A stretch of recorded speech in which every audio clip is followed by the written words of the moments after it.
According to Jain tradition, there have been 24 Tirthankars, known as all-knowing teachers who have built a pathway from the cycle of suffering, samsara, to an eternal realm of liberation, moksha.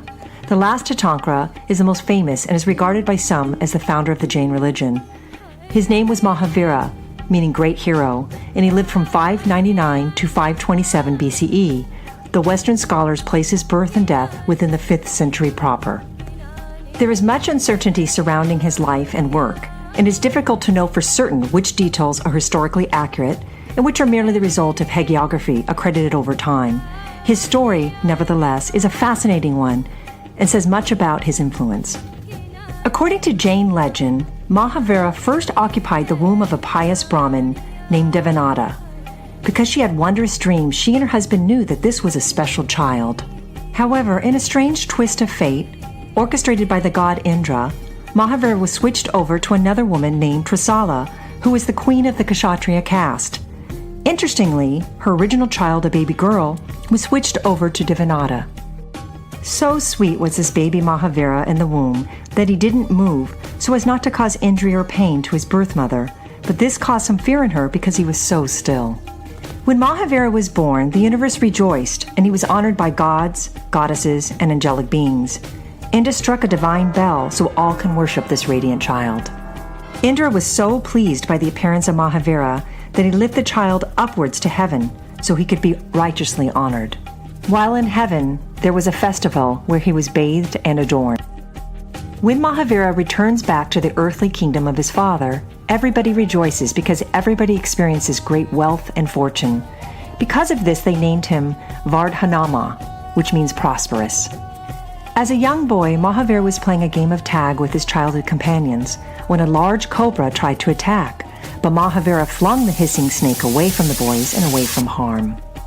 Another demon, disguised as a little boy, tried to deceive Mahavira while playing leapfrog, growing super tall in order to attack him, but Mahavira made him shrink down by blows until the demon begged for mercy. This is how Vardhamana became known as the great hero, Mahavira. When Mahavira was a young boy of 8 years old studying at school, Indra took on the teacher's form to show everyone that Mahavira was himself the great rishi.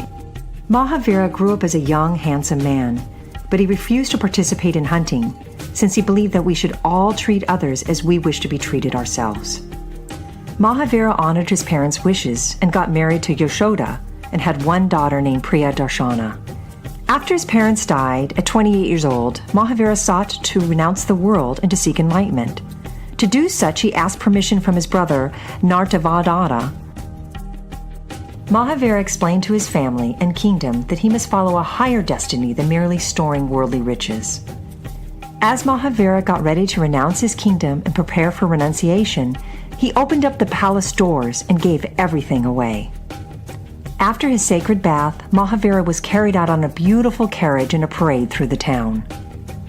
In front of the Ashoka tree, Mahavira takes off all his jewels and pulls out of his hair in 5 fistfuls. Indra then appears and provided him with a beautiful white shawl to cover his naked body. Mahavira in his radiance was attractive to all, as he gave off an enchanting aroma of sandalwood paste. In the beginning of Mahavira's journey, a poor Brahmin asked for a gift from him, and Mahavira offered him a part of his beautiful white cloth that was bestowed on him by Indra, but the other part ripped on a thorny branch and was too taken by the Brahmin. Mahavira was now completely naked. When Mahavira was asked to watch a farmer's bulls, Mahavira was in deep meditation and unaware of the request, only to be beaten by the disgruntled man. The cows returned peacefully, and Indra appeared to Mahavira to protect him, and the farmer repented. As he meditated in a temple, evil spirits tried to torture him, but eventually realized their wrong ways and left him undisturbed. Mahavira came upon a cobra that bit his foot, but Mahavira reminded him of his past life, that he used to be an ascetic, and thus he liberated him from his bad karma. On a ferry crossing rough seas created by an evil spirit, while everyone panicked, Mahavira remained calm. Other demons also tried to assail him, including his wife from a previous life who was envious of him. When Mahavira was on a 5-month fast, he had very strict restrictions about how he could break it, and a young woman met the conditions and offered him a basket of beans. Mahavira met his severest test when a deranged farmer put sharpened pappus grass and shoved them into each ear hole. The next day, a physician saw Mahavira in this miserable condition, and the pappus grass was removed. For 12 and a half years, Mahavira practiced severe austerities, and because of this practice, he eradicated all of his past karmas, and a brilliant white aura surrounded him from then on. With complete knowledge, Mahavira became a Jaina, one who has conquered the onslaught of samsara. In celebration of his Jaina status, the gods planted an Ashoka tree, which grew in full size immediately, and this is where Mahavira taught the community his message of nonviolence. 11 philosophers renowned for their erudition tried to challenge Mahavira, but were unsuccessful. The leader of the group, Gautama, became one of his greatest disciples. After 24 years of teaching, Mahavira was confronted by an old disciple, Gosalaka, who had gained supernatural powers and who tried to use evil curses on him. But it backfired and he died instead. At 72 years old, Mahavira gave his last sermon for 2 days and 2 nights and reaffirmed the 5 principles of Jainism: nonviolence, truth, non-theft, self-control, and detachment from worldly possessions. As Mahavira was on his deathbed, he reminded them that his spirit was immortal and that there was no reason to be sad.